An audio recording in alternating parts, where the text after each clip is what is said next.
बिस्मिल्लाहिर्रहमानिर्रहीम। अस्सलाम वालेकुम। आज आपका टॉपिक है कि consistency and inconsistency of A system.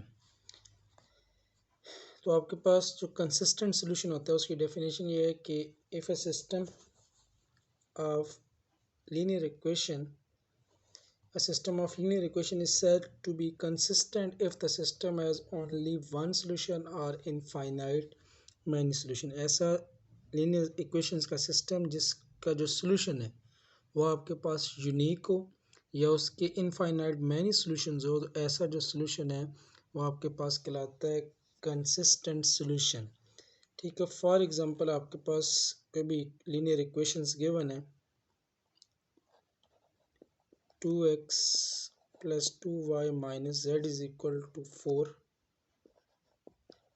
x minus 2y plus z is equal to 2 and x plus y is equal to 0। ये आपके पास कोई भी सिस्टम ऑफ लीनियर इक्वेशंस हैं, इसको आपने सॉल्व करना मीन जो वेरिएबल इसमें यूज़ हुए हैं x y z उनकी आपने वैल्यू कैलकुलेट करनी है।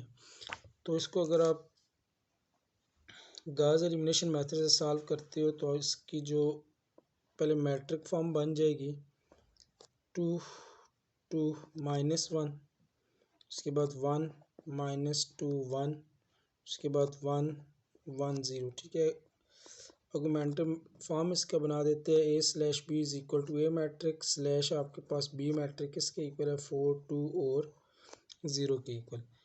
आफ्टर कैलकुलेशन आपके पास इसकी जो एचलन फॉर्म है वो आपके पास बनती है 1 -2 1, उसके बाद 0 6 -3 0 0 -1 और बी मैट्रिक आपका कन्वर्ट हो जाएगा 2 0 4। ठीक है, मैं इसका डायरेक्ट सोल्यूशन लिखा है तो इसकी एचलन फॉर्म बनती है आपके पास।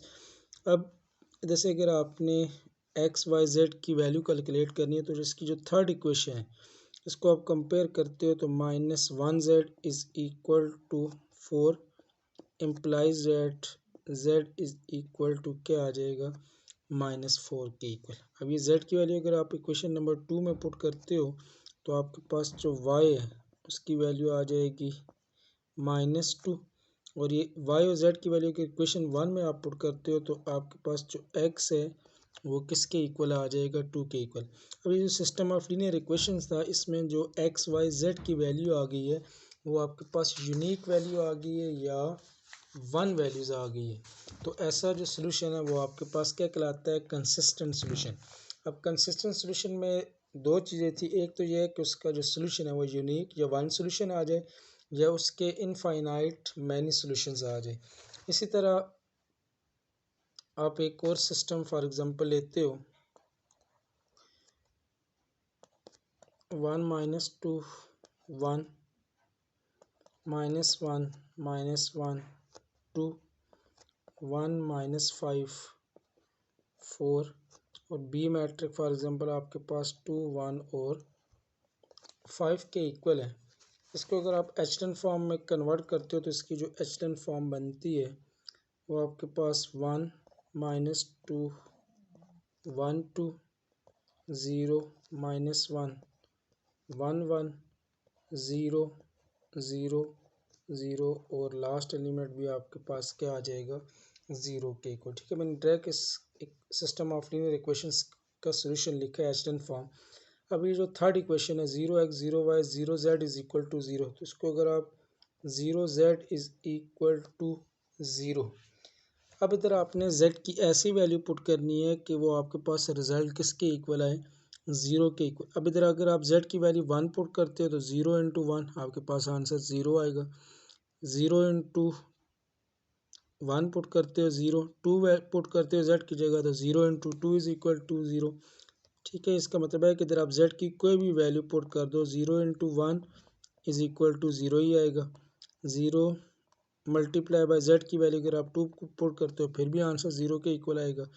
0 इंटू जेड की वैल्यू 3 पुट करते हो फिर भी आपके पास जो आंसर है वो 0 के इक्वल आता है। अब टू सो आप z की वैल्यूज़ आप पुट करते जाओ तो आपके पास लेफ़्ट और राइट साइड आपस में क्या आएगी इक्वल आएगी। इसका मतलब है कि जो z है इसकी आप इनफाइनाइट वैल्यूज़ इधर आप पुट कर सकते हो। इनफाइनाइट से ये मुराद है कि कोई भी लिमिट नहीं है कि z की आप कितनी वैल्यूज़ पुट कर सकते हो, 1 2 3 4 up to so on, positive negative fraction decimal, कोई भी अगर आप वैल्यू पुट करो तो आपके पास जो लेफ़्ट और राइट साइड आपस में क्या आएंगी, इक्वल आएगी। इसका मतलब है z की आप इनफाइनाइट वैल्यूज़ कैलकुलेट कर सकते हो इस इक्वेशन से। अगर z की वैल्यू जो इनफाइनाइट आएगी तो इक्वेशन 1 में आप वैल्यूज़ पुट करोगे तो y भी आपके पास इनफाइनाइट वैल्यूज़ देगा। अब y और z की वैल्यू इक्वेशन नंबर 1 में पुट करते हो तो आपके पास जो x है उसकी भी आपके पास इनफाइनाइट वैल्यूज़ आएंगी। तो ऐसा सोल्यूशन जिसमें आपके पास जो रिज़ल्ट है, ठीक है, वो यूनिक सोल्यूशन या वन सोल्यूशन आ जाए, या जो आपके पास सिस्टम ऑफ लीनियर इक्वेशन है उसमें इनफाइनाइट सोल्यूशन आ जाए, तो ऐसा जो सिस्टम है वो आपके पास क्या कहलाता है, कंसिस्टेंट सोल्यूशन। अब यूनिक सोल्यूशन में ये था कि आपके पास -1 इज इक्वल टू 4, मतलब constant time of z is equal to any constant r है, ज़ीरो के अलावा आप कोई भी अगर फॉर्म बनती है तो उस सूरत में आपके पास x y z की जो वैल्यूज़ होंगी वो यूनिक आएंगी। लेकिन अगर आप सिस्टम ऑफ इक्वेशन सॉल्व करते हो, आपके पास 0z इज इक्वल टू 0 की फॉर्म अगर आती है तो ऐसा जो सोल्यूशन होता है वो आपके पास इनफाइनाइट सोल्यूशन वैल्यूज़ देगा। तो ये दोनों जो फॉर्म्स है, यूनिक सोल्यूशन और इनफाइनाइट मैनी सोल्यूशन, ऐसे सोल्यूशन को आप नाम देते हो कंसिस्टेंट सोल्यूशन। अब नेक्स्ट इसकी एक और एग्जांपल, फॉर एग्जांपल आपके पास कोई भी एक मैट्रिक है 1 -2 3,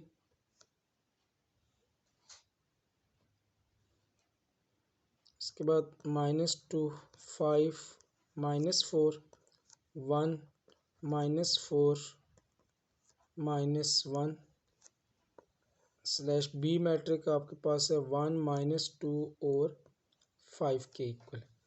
इसको अगर आप सॉल्व करते हो तो एचटन फॉर्म बनाते हो या रिड्यूस एचटन फॉर्म, तो सॉल्व करने के बाद इसकी जो एचटन फॉर्म बनती है वो आपके पास आ जाएगी 1 -2 3 1 0 1 2 0, इसके बाद 0 0 0 और नेक्स्ट आपके पास एलिमेंट आ जाएगा 4 के इक्वल, ठीक है, इसकी रिक्वायर्ड एचलन फॉर्म। अब इसमें जो थर्ड इक्वेशन है, ठीक है, 0x 0y 0z is equal to 4। अब थर्ड इक्वेशन से अगर आप इसको आप लिख सकते हो 0z इज इक्वल टू 4, तो आपने तो z की ऐसी वैल्यू पुट करनी है कि आपके पास जो रिजल्ट है वो किसके इक्वल आए, 4। अब z की आप कोई भी वैल्यू पुट करो, 0 पुट करते हो तो 0 इंटू 0 0 आएगा, 4 नहीं आ सकता। 1 पुट करते हो तो 0 इंटू 1 0 बनेगा, 4 नहीं बन सकता। 3 पुट करते हो 0 इंटू 3 इज इक्वल टू 0, तो 4 नहीं बन सकता। 100 पुट करते हो 0 इंटू 100 तो 0 बनता है, 4 नहीं बनता। तो इस इक्वेशन में किसी सूरत में भी आपके पास जो z की वैल्यूज़ है इस इक्वेशन को सेटिस्फाई नहीं करती, तो इसका मतलब है कि जो आपके पास सिस्टम ऑफ इक्वेशंस है इनका जो सलूशन होगा वो एग्जिस्ट ही नहीं करेगा। तो ऐसा सलूशन जो एग्जिस्ट ना करे, ठीक है, या जिसका सलूशन नो सलूशन हो, तो ऐसा सलूशन आपके पास क्या कहलाता है, इनकंसिस्टेंट सलूशन। और ऐसा सिस्टम ऑफ लीनियर इक्वेशन का सलूशन जिसमें आपके पास जो रिजल्ट है या जो सलूशन ऑफ सिस्टम है वो यूनिक या इनफाइनाइट वैल्यूज़ दे दे, तो ऐसा जो सलूशन है वो आपके पास क्या कहलाता है, कंसिस्टेंट सलूशन। अब ये 0z इज इक्वल टू 4 है, क्योंकि z की कोई भी वैल्यू इस इक्वेशन को वेरीफाई नहीं करती, तो ये आपके पास इनकंसिस्टेंट सलूशन या नो सलूशन होगा। अब इसको मैं तो सा रिपीट करते चलूँ, 2-3 फॉर्म आपके पास बनती है। For example 1z is equal to 4, मतलब कांस्टेंट टाइम, मतलब z जो वेरिएबल है उसके साथ जो कोफिशिएंट है वो 0 के अलावा कोई भी कांस्टेंट है, तो 1z is equal to 4, 2z is equal to 3 up to so on. Mean आपके पास ऐसा जो सोल्यूशन है इसका जो आंसर होगा वो आपके पास क्या होगा, यूनिक आंसर आएगा।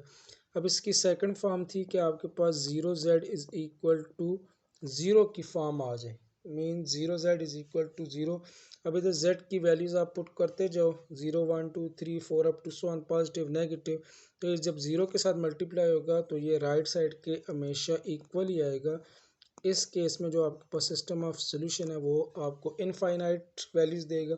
और लास्ट केस है कि for example 0z is equal to any constant, ठीक है। 0z is equal to 4 1 2 3 up to so, मतलब 0z इज इक्वल टू 0 ना हो तो 0z is equal to any constant आ जाए। अब इधर आपके पास z की कोई भी ऐसी वैल्यूज नहीं है जो आप इधर पुट करो तो उसका जो रिज़ल्ट है वो राइट साइड के इक्वल आ जाए। ऐसा जो आपके पास सिस्टम है इसमें आपके पास जो रिज़ल्ट है z की वैल्यूज कोई भी आप इधर सेटिस्फाई नहीं करती तो इस सूरत में इसका जो सोल्यूशन होगा वो एग्जिस्ट ही नहीं करेगा और इसको आप नाम देते हो हैविंग नो सोल्यूशन। अब ये जो फर्स्ट दो केस है यूनिक सोल्यूशन और इनफाइनाइट मैनी सोल्यूशन, इसको आप नाम देते हो कंसिस्टेंट सोल्यूशन या कंसिस्टेंसी ऑफ ए मैट्रिसेस। और ऐसा सोल्यूशन जिसमें सिस्टम ऑफ लीनियर इक्वेशन का सोल्यूशन एग्जिस्ट ना करे वो आपके पास क्या कहलाता है, इनकंसिस्टेंट सोल्यूशन।